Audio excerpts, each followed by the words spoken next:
I've been informed by the Secretariat that we have over 650 participants in this ballroom this morning. This is indeed a record turnout for ISES in history since its inception in 2012. In the face of climate change and energy security, renewable energy has become the new megatrend of this century. As such, the role of said nation will continue to increase in importance and relevance to achieve the national goal of mitigating climate change and ensuring energy security and resilience. Some people have approached me and asked about the rationale for the theme of the summit, which is democratizing electricity supply. The current buzzword is that the age of fossil fuel is gone, but the age of renewable is dawning on us. When electricity supply is fully liberalized, consumers will have the choice to select options such as to be a prosumer, meaning the consumer can be clean energy producer for self-consumption, or to select to purchase electricity from renewable energy instead of fossil fuel, to invest in storage system to store surplus solar energy during the daytime and others. Ladies and gentlemen, it gives me great pleasure to also inform that in this summit, SEDA will launch our very first profitable book on SEDA 5 years in action. Now, of course, realizing the importance of addressing global warming and climate change, the Malaysian government has undertaken rigorous efforts to decarbonize our economy. By 2030, we want to reduce our carbon intensity per capita by 45%. International Renewable Energy Agency (IRENA) estimated that the total renewable energy share in the global power generation sector will reach 30% in 2030. It is at the frontier of business development as well as R&D and policy making at the moment. Taking heed of the need to accelerate the growth of renewable energy, of course the Ministry had introduced the National Renewable Energy Policy and Action Plan in 2010 to enhance the utilization of indigenous renewable energy resources to contribute towards national electricity supply security and sustainable socio-economic development. And so we put all the proper institutions, the proper acts, following that proper policies with respect to our commitment to renewable energy. And so we have many schemes now under the FIT, not only the biogas, of course, solar PV, medium-sized hydro, geothermal, and we have just instructed SEDA to conduct international consultation, because the next to be included will be wind energy.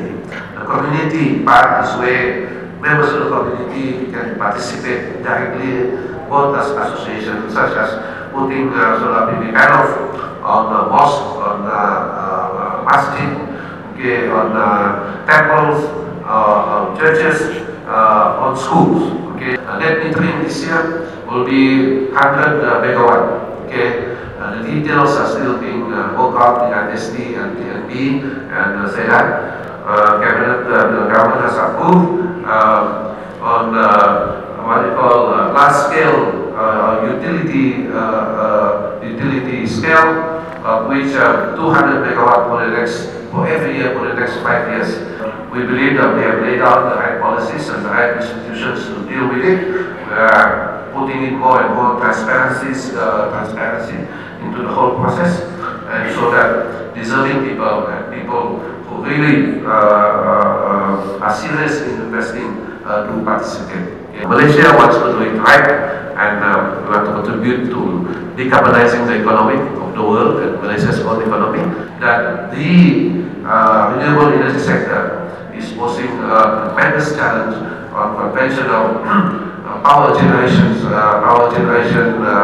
sector, especially those who are based on fossil fuel.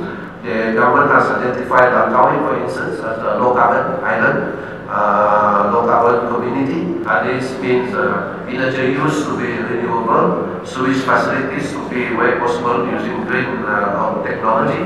Okay, and of course, practices of green lifestyle. We're looking at green hubs throughout the country, working with the state government. The state government can identify locations where people are already practicing low energy, low water use, okay, means a good water use efficiency, and where preservation of the environment to green lifestyle can turn the place to be a center for economic change and business.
Malaysia, we have always been committed to green energy. We have always been committed to sustainable development. In support pada FIT, pada masa akan datang kita mau fokus satu seperti mana tadi ya saya, 1,500 megawatt in the next 4 years by 2020. In terms of the solar PV itself.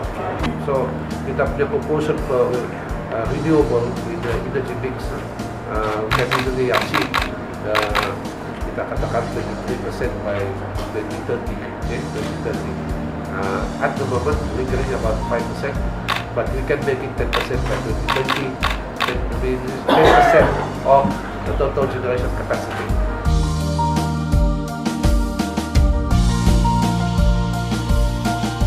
there are major structural in the operational issues as well, which has to be addressed before we can fully say that we are ready to democratize our electricity supply industry. Utilities tend to be the large state-owned or large private industries or players who would like to have control over the generation, transmission, distribution, retail, and volumes right up to the meter at your premise, especially what sort of performance they would expect from such a utility player. It became an expensive affair to introduce the renewable energy options into the industry. Solar system is a system integrator whereby we provide the turnkey solutions to our client. We have the greatest project in our company will be the KLIA 10 megawatt system, which they built as their carport. The lately IKEA is one of our project reference as well. Even though we help our corporate client to achieve their corporate value, is that we will help them to enhance the financial beneficial of the company by reducing the tax and saving the electricity cost via the upcoming policy called net energy metering.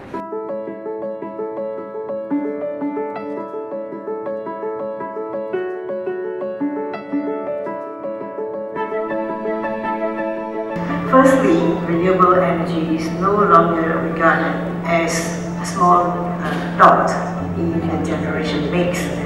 In fact, today, based on the developments around the world, renewable energy has been regarded as mainstream electricity, and this can be seen in the developments in many countries around the world, for example, in Germany, in Denmark, in China, in India, and so on and so forth. In the case of Malaysia, while renewable energy is still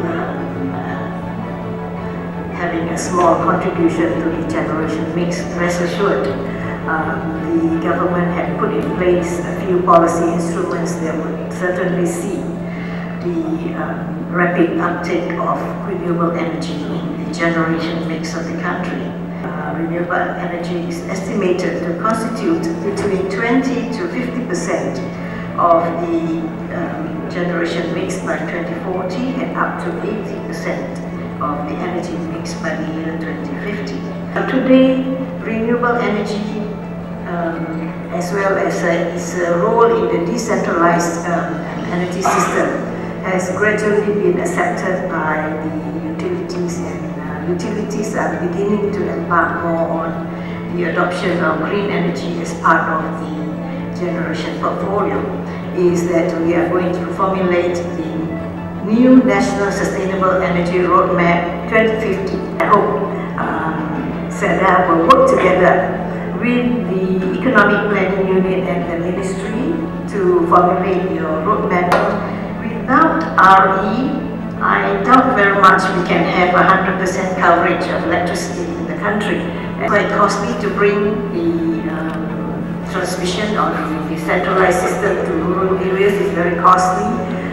We can see in the case of Sabah, it is in this area that decentralization or the adoption of RE in particular, the generation of electricity from biomass on a decentralized basis would brighten up or lighten up any of the houses in the rural parts of Malaysia. And for this, I think we need also to engage with the community. It is no point having solar PV system if the rural communities don't understand the functioning of a solar system. Huge portfolio of green funds around the world. We have been made to understand that there's about 100 billion USD of green funds outside the market, outside of Malaysia. And for this, Malaysia too would like to tap on the availability of such green funds. And for that, we need to have credible projects. That's why the government, the ministry had decided that we want to go big, and we will select the potential candidate based on very stringent processes, so that when they embark on the offshore financing, such companies will have no problem to secure the green funding, and with this we can work towards the carbon emission targets that have been set by the government, mandated that only the companies with park oil estates and the park oil millers should be the ones that we will encourage to generate renewable energy from biomass sources. So in this context, cost may be an issue. We will have to study it carefully as to whether we should be busy promoting the generation of electricity from biomass, or should we just focus on the generation or the manufacturing of pellets from biomass. When we talk about deregulating the market, liberalizing the market, we actually mean we are opening up the market, and it is not just about opening up the RE market. It means that we would like to open up the energy market in the country. So it would mean that we are coming up with more opening up of the market, where we would allow more players to come on stream. So when we talk about democratizing the electricity market, Catherine, I think we are talking about making electricity available to all segments of society. The government would pump up something like $500 million of funds to encourage energy efficiency in the country. We would expect the private sector also to play its role in helping to forge greater energy efficiency conservation in the country. The Malaysian government had created the Green Tech Financial Scheme, the Green Technology Financial Scheme, whereby we provide a 2% interest subsidy to green projects, be it renewable energy projects or energy efficiency, or even water efficiency projects. And for this, a sum of about 3.5 billion had been allocated. About 2.6 billion had been expended to all the players, so we have still got a balance of about 900 million in the fund.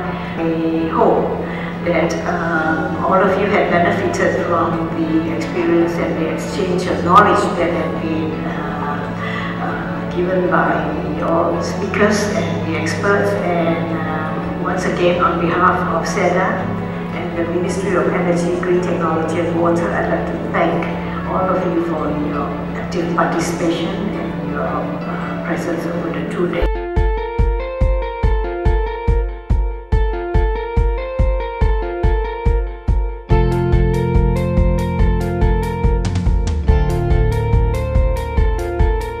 I'm Jade. I'm glad to be at ISES today because this is a one-stop referral conference where I get a lot of insights and information on renewable energy and how to implement the sustainable policy in Malaysia. Hello, hi, I'm Muhammad Hafiz from UiTM Shadab.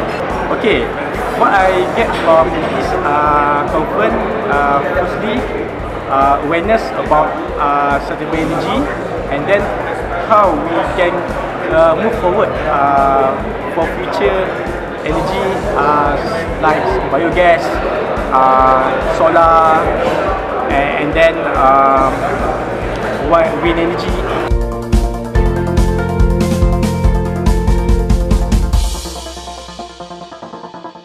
And Malaysia Biomass Industry Confederation (MBIC) was formed in the year 2002. And it was launched by Yang Tuan Besar Negeri Sembilan. And it is actually a national level industry association for the biomass industry, representing the biomass SME in Malaysia and representing 4 different major industries. First one, we talk about bioenergy, or we so-called renewable energy industry. Second one, we talk about, second category is actually bioagriculture industry. Then we talk about compost, biofertilizer, animal feed and aqua feed. And third category will be eco-product industry. Then we talk about bioengineering product, packaging product, and also product like charcoal, activated carbon, and all this can be classified under eco-product industry.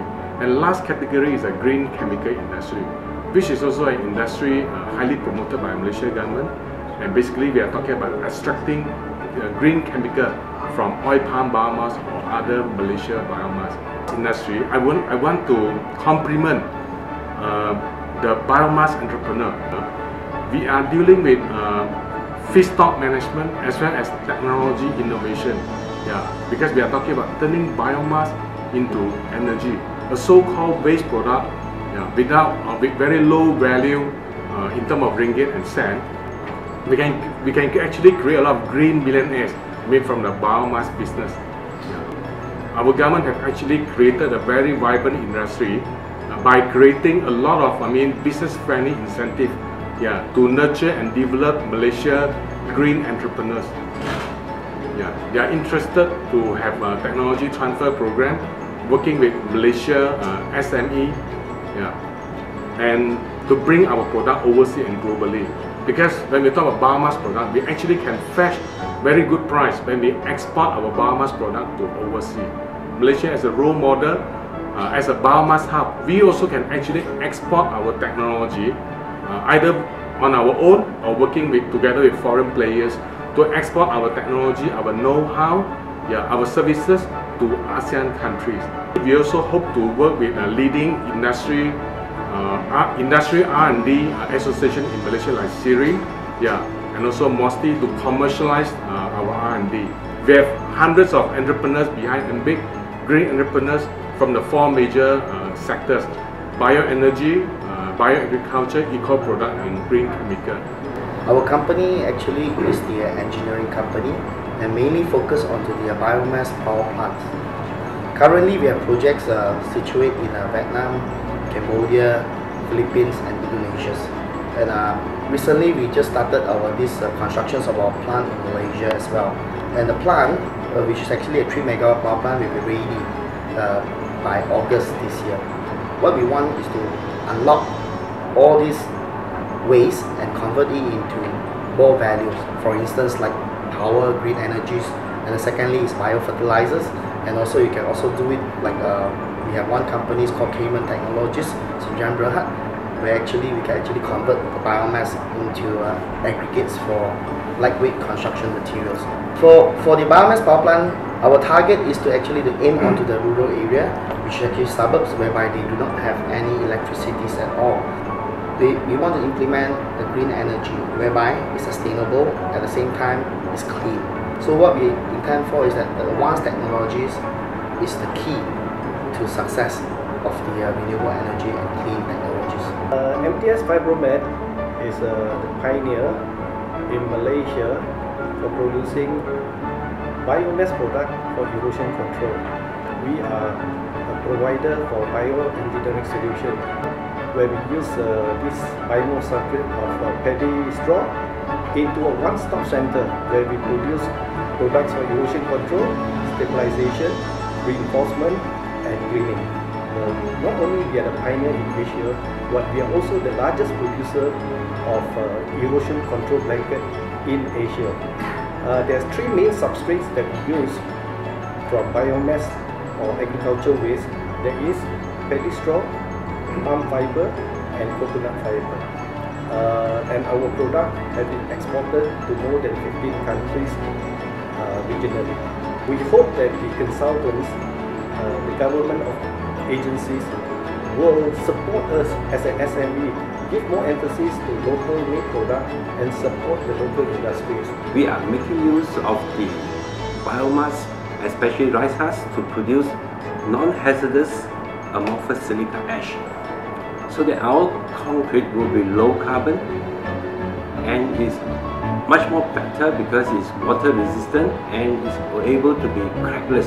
The whole idea is to achieve lower carbon emission. We are tapping the ash, the non-hazardous amorphous silica ash, to enhance the properties of concrete, and we turn this concrete into something final. That is a road and also buildings, in order to cater for the need and improve the quality of life of people.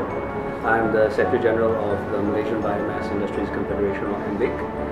I'm also the Executive Chairman of Waste Management Systems in Berhad. We actually represent the solid waste organic fraction of solid waste in biomass, and we are the incoming operators of the first organic waste treatment facility in Malaysia. The idea is to take a problem like waste and to then treat it, but not only to treat it, but to create a product out of it. So what we're doing is that we're treating it in an anaerobic digester, harvesting the biogas, and then applying the biogas into the transportation sector. The emphasis is no longer about the treatment of waste, but more towards the creation of products to be returned to the market. So we have green energy and green products that are then applied to the economy. It was a fantastic event, very good organised, messages go clearly across. It was great to see how audience reacted, and from what I'm seeing, yes, Malaysia is definitely on the right track. Of course, the devil is in the details, and that's what CEDA and other parties need to work on now. But congratulations, yeah, well done. So.